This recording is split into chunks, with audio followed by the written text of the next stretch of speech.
Welcome back to another episode of your hope-filled perspective, where it's always our goal to restore hope, renew minds, and empower listeners to live in your God-given identity. I'm your host, Dr. Michelle Bengtson, and I'm thankful that you're here to spend a few minutes of your week with us. We're in the midst of a Sacred Scar Story series. It's a time when I'm talking to real people about real painful trials and a real redemptive work from our Heavenly Father. I know that frequently when we go through real serious pain and wounds, we can wonder, can any good come out of this? That was the whole purpose behind writing Sacred Scars, resting in God's promise that your past is not wasted. Friend, I want you to know that God never wastes our pain and He never wastes our past. And that's why we're doing this series. And I'm excited to bring back a friend of mine. She's no stranger to your hope-filled perspective. It's Lori Wildenberg. Helping families create connections that last a lifetime is her passion. She's the wife to Tom, mom of four. She's a grandmother, and she shares stories of failures and successes in her books and talks to encourage and equip other parents. As a licensed parent and family educator, she leads the Moms Together Facebook group, and she co-hosts the Moms Together podcast. The Wildenberg home is nestled in the foothills of the Rocky Mountains, but she's here today bringing warmth in her Sacred Scar story. Welcome back to your hope-filled perspective, my friend. Oh, I'm so glad to be with you, Michelle. And thank you for the opportunity to have me speak with your audience about the topic that you and I have been talking about. You and I have shared real life hurts. We've Mm. prayed for each other. We've walked with each other. We've seen how the arrows of the enemy have attempted to penetrate our families. And yet, you and I also talk about a good and faithful God. But, Lori, what I know to be true is that frequently our greatest areas of ministry are the result of having gone through some great painful trials. So I would love if you would catch our audience up to speed, maybe those who haven't heard our previous conversations, and let them know what you've been through that's brought about physical pain, emotional pain, relational pain, spiritual pain, or frequently some combination. Oh, yeah. Even as you're talking, my eyes are getting a little teary. Yeah, we talk about hard things, and what God ultimately does with those hard things, but that doesn't mean they aren't hard when you go through them. Exactly. They're very hard. And before I get into sort of my ideas regarding that whole suffering, just to give your listeners a little bit of a background. So my daughter struggled with an eating disorder when she was in middle school. And we did a little counseling with that, and she seemed to get over the hump of it. And what what I didn't realize was that I was thinking, okay, we've solved that problem and checked it off the list. And I didn't want to think about it anymore, honestly. I thought, okay, we're over that. Hallelujah. What Mm-hmm. I didn't realize is that that can be an indication of depression or anxiety. And it was, and I didn't know it. And my daughter, who was going through that, has a very joyful countenance. And later, looking back, she would talk about feeling like she needed to present herself that way because she always had. And so to discover that she was actually feeling anxiety and depression, which often go hand in hand, as you know, she covered it up with her joyful personality and being who she thought people needed her to be. Well, then years went forward, of course, and she was in college, and there was a lot of external stress that she was internalizing. Stressful classes, stressful relationships, and relationships to my daughter they're important to most of us, right? And some of us really place they're almost an idol. And I get that. Relationships are important to me too. So some of her relationships were falling apart, and school was stressful, and all of the stuff that she had been suppressing rose to the surface. And she was doing some reckless things, she was telling me that she was driving through the mountains, like speeding on these mountain passes. It was so frightening to me. And we were about 4 hours apart. Mm. And I said, okay, you go back to your house. And this is when she was in college and renting a house with some friends. And I'm coming there tomorrow. Well, what I didn't realize was that was the night that she did attempt to take her life. And God didn't allow it. Praise the Lord. It was unsuccessful. Well, when I got there to her place, her room was a complete mess because she had been, I think it almost represented her brain. Like Mm. it was all chaos. Yeah. And she had some things packed, which I didn't, was trying to figure that out. But what she told me later is she was trying to pack her things so it wouldn't be so hard for us when we came to get her, collect her stuff when she was gone. You know, her mind wasn't working properly. And and that's what happens when someone is that desperate. Their brain just is not in a logical problem solving place. It's not that they want to kill themselves, it's just they don't want to keep living. And anyway, so I saw the state of her room and it was crazy. And I said, how about I rented a hotel room and I said, let's go stay together. I was worried to not be with her. And as a little time passed, she started to tell me, you know, what she had attempted to take her life. Well, that is so scary. Yeah. And you know, again, it's one of those wounds that you internalize. And for me, I was so afraid that it went deep. I didn't expose the wound, right? I mean, wounds have to be uncovered and cleaned out, and I just pushed that wound right down. I moved right into problem solving mode.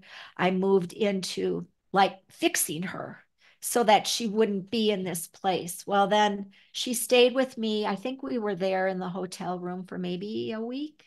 And then she came back with me to come home for a period of days. And she was still kind of making irrational decisions. Like she was telling me she was going to drive back and forth to her classes. Well, each trip was 4 hours one way. You know, none of it made sense. And so I took her. She ended up going to see a therapist, the one that she had seen when she had her eating disorder. Brought her to the doctor. I'm again checking off. I'm just moving through, and she seemed to be good. And as it turns out, thank the Lord, she was good because she told me she could manage school again, and she went back to school to finish up, and she graduated, and everything seemed great. And then a few years later, and I mean, everything was going truly very well. Well, then a few years later, she asked me, hey, Mom, how do you get people to read your blog? And so, and she's a writer. And I said, well, one way is I post it on Facebook and social media. I should have asked her what her blog was about, but I just answered the question. And she put a blog out to encourage those who were having, you know, symptoms of depression, experiencing depression. And she told her story. Well, whoa, that's where I read it. And oh my goodness, I felt like I was going to be sick. And I hadn't talked to anyone about this because, again, fear. I was just moving straight through the whole thing. And I didn't want to look back. And she was good. And there was no sense in revisiting this. This is, you know, my thought. And then the Lord moved me to, I was quite reluctant to say the least because of the fear, uh, to ask her if she would help me write a book on this. And Michelle, uh, I really didn't want to because I was scared that we're going to drum up these feelings again. And really, I didn't even want to go back and even look at it. I mean, there was fear. It was so painful thinking that she was in a place that was so painful. My mama's heart could barely bear it. And anyway, I asked her and she agreed. Well, every time I would ask, and she was all for it. Because she had written her blog to people who were suffering, and I was writing the book to parents who had kids who were suffering. And so it's a little different perspective. And her words were, and her wisdom and her input was so valuable, so that to help parents help their kids. Anyway, as we were working through this, I was practically frozen trying to do this. And finally, I said to her, I don't know. Are you okay? Are you okay with this? What is this doing to you emotionally, mentally? Is this bringing you back to that? Because I was asking her how she was feeling during that time. And she said, you know what? She goes, I have to tell you, I can hardly relate to that person anymore. And what I hadn't realized, what God was doing was not only healing her and showing her, how she can help somebody else. I didn't realize, Michelle, I didn't realize I had wounds from this. I had, it was almost like PTSD. I didn't realize I was there too because I was so focused on her. And then God started to heal me, and I didn't know I needed it, and totally from the inside out. And you know how the Lord tells us that the suffering that we have and the compassion that He has given us during those struggles, during those hard times, we are meant to give someone else. That really came to life for me. And I could completely embrace and understand that because since writing Messy Hope, Help Your Child Overcome Anxiety, Depression, or Suicidal Ideation, I have received a lot of emails and people contacting me on my website regarding how much the book has helped them either avoid that situation or how to respond in that situation. So God does take all these awful things and use them for the good. He does do that. But it's not always immediate and it is often delayed, but it does occur. That's one of the beautiful examples of redemption that I see in your Sacred Scar story is that as God brought healing both to your daughter and to you, and allowed you and equipped you to write a book that no mom ever wants to have to write, you are giving hope to other parents who find themselves in a similar situation and think, how did we get here? And what do I do? And what did I do wrong? And how do I help? But can we step back just for a minute, Lori? And I would just love to hear you share over time, how did God heal your wounds? I know that your daughter went to counseling and she found healing, but you didn't even realize that you had wounds that needed healing. So how did he heal you? I think in the same way that He used me to help other people, the helping other people and their response to that, He used them. Yeah. He definitely did it through other people. And when you and I talk, I think I still realize, oh my goodness, I probably should have sought, some help as well. It really wasn't even on my radar. Mhm.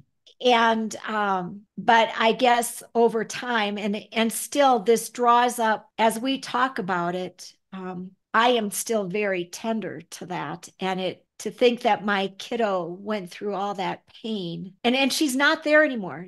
She is great. She is healed, and she also allows me to ask the questions still though, because I still can get worried. If she's had maybe a hard stint of something, I start to think, oh gosh, is that going to throw her back into this place? And so even our relationship has been changed in some degree that it's pretty transparent. I mean, it's always been honest, but maybe not to such a deep level. as far as like, I mean, I do check on her mental health and I'll say, are you doing okay? Her dog ended up having a really bad injury. And I was worried that the dog might not make it. And what would happen to my daughter if the dog didn't make it? I mean, my brain went straight there. I went from A to Z in a heartbeat. So, but I'll ask her and she'll say, "Mom, I'm good. I'm okay." And we have an agreement that I get to ask and she has to be honest. And I also have to believe her when she tells me. That's the other part of the agreement because a lot of times I would say, are you sure? And she doesn't want that. She wants me just to believe her. So I have to, trust and push that fear out of the way. There's nothing that draws on a mom's heartstrings more than watching our children suffer and wondering what we could have done to prevent it, if anything, and what we can do to help them through it. But then it's a very natural response to continue being concerned for them Yeah. because they're a part of us. They have our heart forever. But I love that you have established boundaries and an open dialogue, that you are allowed to ask and that she's agreed that she'll be honest. But then the follow up to that is, but then you have to believe her response. You have to trust her. That helps rebuild trust. But that's just like the enemy to constantly go back at you and make you worry when something happens. That's how he works. He always goes back to our previous pain points because he knew it was so effective last time. Right. Lori, I know that there are people who are listening right now whose children are suffering, whether it's a mental health issue or a medical diagnosis or some other major life stressor, and they don't know what to do. What hope-filled perspective would you leave them with as a mom who knows what it's like to be in agony over your child's pain? I think God sets us up so that we have interdependent relationships. And I think it's really important to reach out for help and don't go it alone. And that would be for the person who is suffering to know it's okay to reach out for help, but also for the parents of the person who is suffering. It would have been much smarter for me to get some wise counsel, particularly during those years of the eating disorder and when she started to struggle in college, rather than me being the answer person. I wasn't the answer person. I was a helper, I was supportive, but I didn't have those tools in my belt. And there are people in our sphere that God puts right in front of us that can do that. Here's a crazy thing, Michelle. I was at a conference and it was the NRB conference. And National Religious Broadcasters Conference. And I was walking down the corridor, and this woman I didn't know came straight up to me. This is how God works. It's crazy. It's God out of the box, right? She came up to me. She didn't know me. I didn't know her. And she said, "I feel the need to tell you that I'm worried about my child, that I'm worried that my son is going to commit suicide." What? Isn't that crazy? And I happened to be holding a couple of my Messy Hope books. Wow. And I said, "Oh my gosh." I said, "I've been there." And I said, and this is for you. I am meant to give this to you. So God will put somebody right in our path if we would open our eyes. Now that's a miraculous, really unusual experience. But there are people in our lives that he put straight in front of us that we're probably talking to right now who could help us. And again, have wisdom in who you choose because some people aren't the best choice. But he has someone in your sphere So I would say reach out, find a place, help, either, just an informal situation or going to, a therapist or a counselor, someone who could really assist you in whatever it is that you're going through, because we are meant to help each other. And I think it's super crazy that David calls God our helper. Here's the creator of the universe, our helper. God will help us too. And sadly, a dear, dear friend of mine, her husband took his life. And she said, if God allowed it, he will help me through this. Mhm. And he will. That's And beautiful. to trust that. Yeah. So these are very, very, very hard things, but God is our helper, and he provides people right in front of us to help us as we navigate this pretty messy journey. Friends, I hope that you're hearing the underlying message of hope that Lori is giving you. Her hope-filled perspective is that God is our helper. Even when we don't know what to do or we don't know how to help our loved one, we have access to God as our helper, as our healer, as our great physician, as our provider. Lean into Him, but also don't be afraid to seek outside counsel through a counselor, a therapist, a mentor, a coach, a pastor. There is no shame in asking for help. No shame. Lori, thank you for sharing your story, for sharing the pain that you've gone through, but also sharing the beautiful sacred scars, because now you minister to so many through your book, Messy Hope, as well as your ministry and Moms Together. If a listener is interested in finding out more about you or your ministry or your book, where's the best place for them to reach you? The best place is my website, loriwildenberg.com, LORIWILDENBERG.com.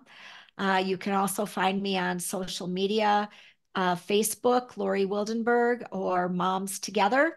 And we would love to have you join our Moms Together Facebook group as well. So it's for moms and grandmoms and expectant moms. So we would love to have you join us. Yeah, so those are the places, and you can find my books on my website. I don't sell them on my website, but I have links to the books to Amazon and to the publisher where you can access those books.